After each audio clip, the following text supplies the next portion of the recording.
भाई साहब, बाबर आजम, शाहिनशाह अफरीदी और मोहम्मद रिजवान के फैन हो जाएं तैयार, इनके लिए बहुत बड़ी खुशखबरी आने वाली है। वो क्या है वो आपको बताता हूं। उसके साथ साथ पेरिस के अंदर ओलंपिक्स चल रहे हैं और वहां पे भाई साहब वो एक नेजा मारने वाला होता है ना, जेवलिन थ्रो जिसे कहते हैं, भाई साहब उसका मुकाबला हो गया। भाई लव हो गया, अरशद नदीम।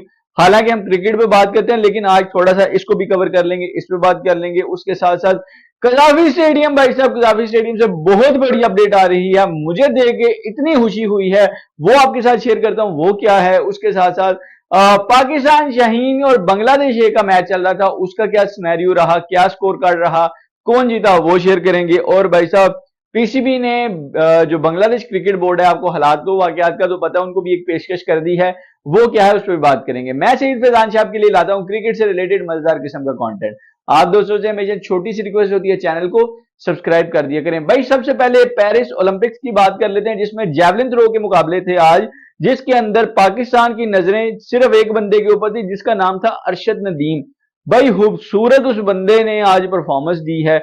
आज ये था कि आज दो पोल थे, उसके अंदर से दो दो प्लेयर्स ने फाइनल के लिए क्वालिफाई करना है। हमारे मुल्क के अंदर कौन सी दो जो मुल्क हैं वो क्वालिफाई करके गए, भाई साउथ एशिया, पाकिस्तान और इंडिया, दोनों भाई साहब। एक तो नीरज चोपड़ा पिछली दफा के गोल्ड मेडलिस्ट भी हैं, सबसे ज्यादा दूर उन्होंने जो है वो जैवलिन को थ्रो किया, 89 पॉइंट समथिंग क्या है। फिर भाई अपना बॉय आया अरशद नदीम, इसने कोई 86 पॉइंट पहला जैवलिन थ्रो ही उसने किया है और भाई वो डायरेक्टली फाइनल के लिए क्वालिफाई कर गया। अब 8 तारीख को इनका फाइनल होगा, मुझे लगता है कि इस दफा अरशद नदीम शायद गोल्ड मेडल ले आए, क्योंकि लास्ट टाइम नीरज चोपड़ा ने जीता था। नीरज पूरी दुनिया में भाई साहब उनके जाके ट्रेनिंग करते हैं, जर्मनी से उनका कोच है और प्रॉपर फैसिलिटी है, जबकि अरशद नदीम भाई को कोई इतनी फैसिलिटी नहीं है, खुद से ही सारा कुछ कर रहे होते हैं। तो भाई ये बड़ी बात है। खैर, जो बड़ी अपडेट आ रही है वो बाबर आजम, शाहिनशाह अफरीदी और मोहम्मद रिजवान से रिलेटेड आ रही है। आपको पता है कि भाई बांग्लादेश आ रही है इसी मंथ के मिड में, पाकिस्तान वर्सेस बांग्लादेश, दो टेस्ट मैचेस की सीरीज है और वर्ल्ड टेस्ट चैंपियनशिप के पार्ट हैं ये दोनों टेस्ट। अब बहुत सी खबरें आ रही थी सर्जरी हो जाएगी, उसका तो अच्छा लॉलीपॉप भाई साहब आवाम को मिला है ना। कहां गई सर्जरी, कोई पता नहीं है भाई। कोई सर्जरी के नाम पे लॉलीपॉप दे दिया है, वो पुराने उन्हीं कार चले हुए कारतूसों को वापस ले आए हैं। मसलन वकार यूनुस एज अ कप्तान कोई अचीवमेंट नहीं, एज अ कोच कोई अचीवमेंट नहीं, उल्टा इनके टेन्योर के अंदर प्लेयर्स खुद इनका नाम ले लेके भाई साहब रिटायरमेंट लेके गए हैं कि जब तक ये टीम में हम नहीं खेल सकते भाई हम रिटायरमेंट ले रहे हैं। ये वाले सिनेरियो में अब इनको भाई साहब समझ लें कि एक एक्टिंग चेयरमैन बना दिया गया है। क्रिकेट के जितने मामला हैं अब भाई साहब यही देखेंगे। खैर, तो जो भाई अपडेट आ रही है वो आपको पता है बांग्लादेश के साथ सीरीज है, उसके अंदर लोग कह रहे थे कि शाहीन को रेस्ट करा दो, रिजवान को करा दिया, बाबर को करा दिया। भाई होप सो, एक खबर आ रही है, अंदर की खबर बता रहा हूं कि चांसेस हैं कि तीनों के तीनों प्लेयर जो हैं वो सिलेक्ट होने जा रहे हैं इस Bangladeshi. Pakistan full fly team के साथ खेल रहा है, क्योंकि भाई साहब टेस्ट चैंपियनशिप का पार्ट है।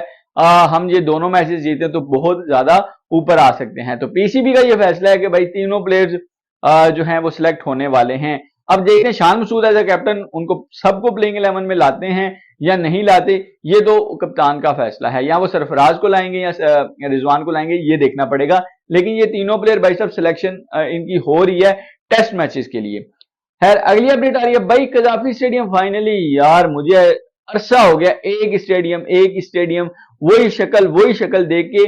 जो आपको पता है कंस्ट्रक्शन का काम चल रहा है, पिक्चर भी काफी ज्यादा पीसीबी ने अपने ऑफिशियल पेज के ऊपर उसको शेयर किया है। अब होगा क्या, अब नया एक मॉडल तैयार हुआ भाई, ऐसे लग रहा है कि कोई यूरोप कोई अमेरिका का वो स्टेडियम है जिस तरीके का मॉडल बना है। अगर ये इस तरीके का बना लेते हैं तो भाई ये इस चेयरमैन का, मेरे ख्याल से पिछले, जब से मैं कोई क्रिकेट देख रहा हूं पिछले 20 सालों से भाई साहब, जितने भी चेयरमैन आए हैं, ये चेयरमैन की सबसे बड़ी अचीवमेंट होगी अगर इसी मॉडल का सेम लुक के साथ स्टेडियम तैयार हो जाता। बहुत खूबसूरत है। मैं थंबनेल के ऊपर भी लगा देता हूं, आप देख लीजिएगा। कमाल भाई साहब ये उन्होंने स्टेडियम को बनाया है वो मॉडल। अब अगर ऐसा स्टेडियम बन जाता है तो भाई very well done Mohsin Naqvi को। उसके बाद भाई साहब पाकिस्तान शाहीन और बांग्लादेश ए का मैच था, वनडे मैच था। पाकिस्तान शाहीन ने बांग्लादेश को 8 विकेट से हराया। 24.3 ओवर के अंदर बांग्लादेश की टीम 78 रन बना के भाई साहब आउट हुई, जिसमें इमरान जूनियर ने 22 रन देके 3 विकेटें हासिल की। पाकिस्तान की जानिब से 17 ओवर में 2 विकेट के नुकसान पे ये स्कोर पूरा कर लिया। उस्मान खान जो कि वो यूएई छोड़ के पाकिस्तान आए थे, 39 रन बनाकर नॉट आउट रहे। तो ये भी भाई साहब अच्छी चीज है। हालांकि बांग्लादेश के हालात अच्छे नहीं है। अगली अपडेट बांग्लादेश के हालात से रिलेटेड है, क्योंकि पीसीबी ने बांग्लादेश को बोला है, क्योंकि 2 दिन मीरपुर जो बांग्लादेश वाला मीरपुर है, हालांकि पाकिस्तान के अंदर भी है, लेकिन बांग्लादेश वाला जो मीरपुर है, वहां पे 2 दिन से ट्रेनिंग नहीं हुई, क्योंकि वहां पे जो हालात वाकयात हैं लेटेस्ट वहां पे जो हो रहा है सारा कुछ, उस वजह से ट्रेनिंग नहीं हो पाई।